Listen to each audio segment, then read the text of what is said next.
الكريم؟ عباس. عباس من يا محافظة؟ بغداد، مدينة الصدر. مدينة الصدر. عباس انت يا مواليد؟ أنا 99. تابع الياقوة؟ فوج العمليات الخاص. تابع الياقوة؟ البدر. بدر. عباس انت مواليد 99 صحيح؟ ايه. هسه احنا بالعمليات. باشرنا اليوم بالعمليات. اليوم ان شاء الله. شلون معنوياتك؟ عالية ان شاء الله الحمد لله. زين انت مواليد 99 ايش عندك جاي هنا؟ ايش عندي ادافع عن العرض والارض اي. والمقدسات. عندك اخوان وياك بالجبهة لو؟ لا بالجبهة بس يعني اخوتي يعني. امك وابوك شلون تحملون فراغك؟ انا ابوي ميت بس يعني موجود يعني ما يحكي. امك شو تقول لك من تروح تلتحق؟ الله يعافي امي، مودع بالله. هيك تقول لك؟ ما تخاف عليك؟ لا. زين انت بالبرد شلون معنوياتك بالامطار ويا شباب؟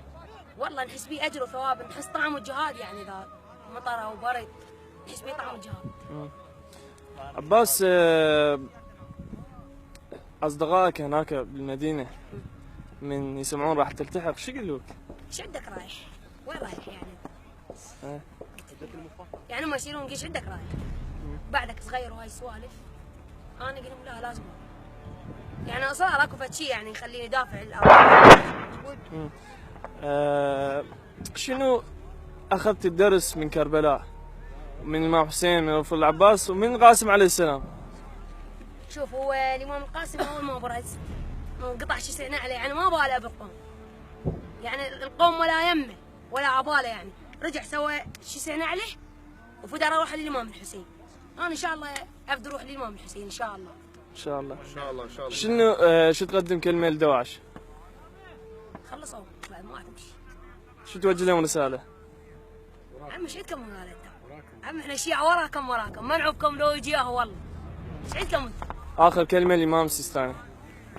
سيد علي السيستاني على راسي. الله يحفظه. تاج على راسي ان شاء الله والفتوى هو اللي خلانا يعني صدق نحس بطعم الشيعة. صدق رجعت القوة للشيعة. صار لنا 35 سنة مظلومين هو رجعنا ان شاء الله.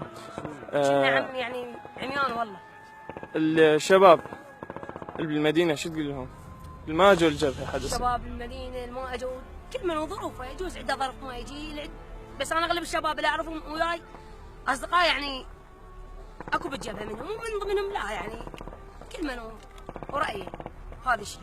انا اهلي ربوني هيك تربيه. شو توجه لهم رساله للشباب؟ اللي ما اجوا الجبهه. اقول لهم تعالوا شوفوا هاي العالم، شوفوا هاي الوضعيه، شوفوا الجهاد الحقيقي. يعني تحس كانه في معسكر الامام الحسين.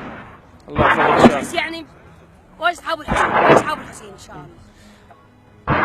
لو الامام حسين موجود هسه بهاي المعركه ايش راح تقول له؟ قبل دخولك للعمليات. يا ابو عبد الله اذني لاقاتل هؤلاء الكفره.